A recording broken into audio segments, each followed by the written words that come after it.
আচ্ছা, ইংরেজিতে পিএইচডির কথা শুনলে আমাদের মাথায় প্রথম কি আসে? হয়তো কোনো প্রফেসরের কথা ভাবি, যিনি একটা পুরনো লাইব্রেরিতে বসে শেক্সপিয়ার পড়ছেন।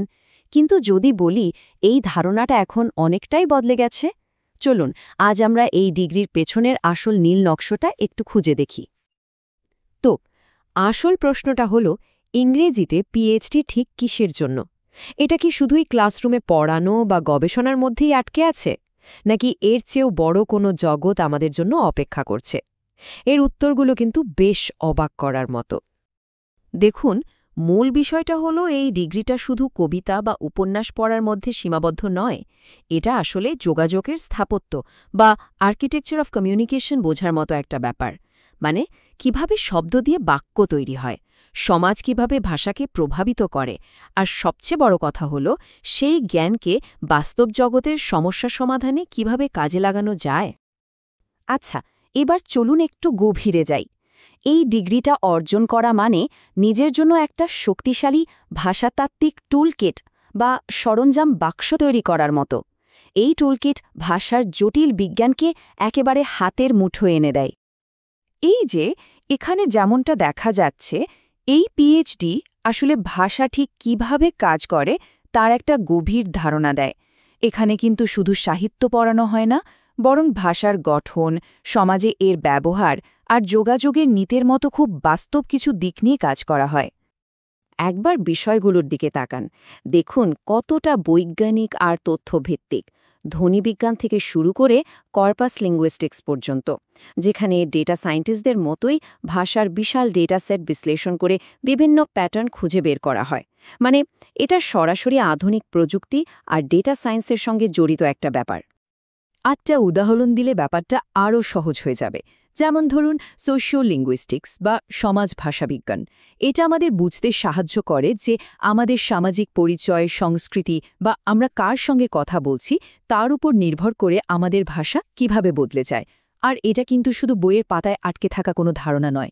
বিজ্ঞাপনের ভাষা থেকে শুরু করে আন্তর্জাতিক কূটনীতি পর্যন্ত সবখানি এর দারুণ প্রয়োগ রয়েছে। এবার আসা যাক সবচেয়ে আকর্ষণীয় অংশে।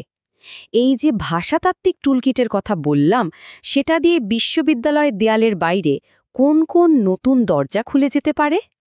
হ্যাঁ, একদম ঠিক। এই বিশেষ জ্ঞানের চাহিদা একাডেমিক জগতের বাইরে এখন অনেক বেশি।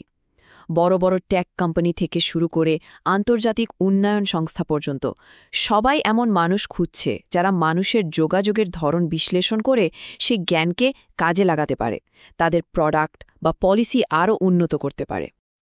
আজকের ট্যাগ দুনিয়ায় এর চাহিদাটা একবার ভাবুন। ধরুন গুগল অ্যাসিস্ট্যান্ট বা চ্যাট জিপিটির মতো টুলসগুলো, এগুলোকে আরও নিখুঁত আর মানুষের মতো করে তোলার জন্য ন্যাচারাল ল্যাঙ্গুয়েজ প্রসেসিং বা এনএলপি বিশেষজ্ঞদের দরকার হয়। একজন ইংরেজি ভাষার পিএইচডিধারী কিন্তু এই ভূমিকাগুলোর জন্য একদম সঠিক ব্যক্তি।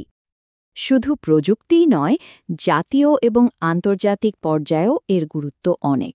সরকারি ভাষানীতি তৈরি করা বা ধরুন আইএলস, টোফেলের মতো পরীক্ষার মান ঠিক করার ক্ষেত্রে এই বিশেষজ্ঞরা খুব গুরুত্বপূর্ণ ভূমিকা পালন করেন।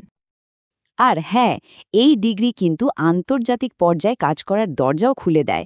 ইউনেস্কো বা ইউনিসেফের মতো সংস্থাগুলোতে সাক্ষরতা এবং শিক্ষা প্রকল্পে কাজ করে বিশ্বজুড়ে একটা ইতিবাচক প্রভাব ফেলারও সুযোগ পাওয়া যায়। আর প্রকাশনা এবং যোগাযোগের মতো পরিচিত ক্ষেত্রগুলো তো রয়েছেই। তবে এখানেও ভূমিকাগুলো আরও বিশেষ ধরনের হতে পারে। যেমন খুব জটিল প্রযুক্তিগত বিষয়ের জন্য টেকনিক্যাল রাইটার হিসেবে কাজ করা বা বড় কোনো কোম্পানির জন্য ভাষা পরামর্শক হওয়া। তো এত সব সম্ভাবনার কথা শোনার পর মনে হতে পারে যে এটাই সেরা পথ। কিন্তু কোনো সিদ্ধান্ত নেওয়ার আগে বাস্তবতা যাচাই করাটাও খুব জরুরি। এই পথটা কি আসলেই সবার জন্য উপযুক্ত? তাহলে কাদের জন্য এই পথটা ঠিক?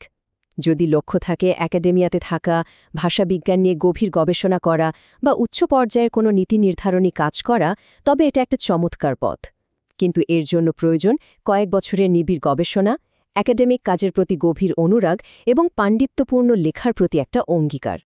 শেষ পর্যন্ত একটা বিষয় পরিষ্কার, ইংরেজিতে ভাষা পিএইচডি শুধু একটা ডিগ্রি নয়, এটা যোগাযোগে স্থাপত্য বোঝার একটা শক্তিশালী চাবিকাঠি। আর ভাষাই যেহেতু আমাদের বিশ্বকে চালিত করে, তাই আসল প্রশ্ন হল, এই গভীর দক্ষতা ভবিষ্যতে আর কোন কোন নতুন দরজা খুলে দেবে? ভাবনার বিষয়, তাই না?